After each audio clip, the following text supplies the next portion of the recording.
vile vile ya kubadilisha maisha yako wewe. Na vile vile Mungu anapenda vijana kwa sababu wabashene iko na uwezo ya kukua mtu mkubwa sana. Na ile uwezo wa kuwa mtu mkubwa joy wakati ambao tuko ndani ndio tunapasha panga sasa ile vitu. Kesho tuwe baba wazuri, mama wazuri, baba pastere wenye watakuzungusha gospel ulimwengu mzima ni sisi. Ndio maana tujitahidi sana tutoke katika ndani ya matatizo. Problema yenye natuma bashene wanakufa. Unaona sheme anakufa na kumaliza maksudi isije Mungu alimtia. Nishwa nini? Ni shule sheme alishindwa kugundua na kujua kama ajitwa kufanya nini.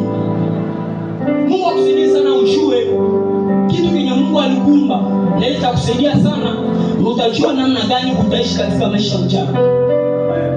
Wengine washene biko na shinda tu kucheza maludo, wengine biko na enda mapariasio, wengine biko na ngaika tu, unaona tu shene iko na piga tu na 2-0. Ukiamuliza uko afanya kazi gani? Unaona tu ana kazi iko hivyo. Wewe shene ukapenda samani yako iko ya mzuri kama mtu atakushimia. Ni kujitahidi sana. Unaenuka vile vile unaacha vitu. Hapana kulala tu. Furahia maisha kulala.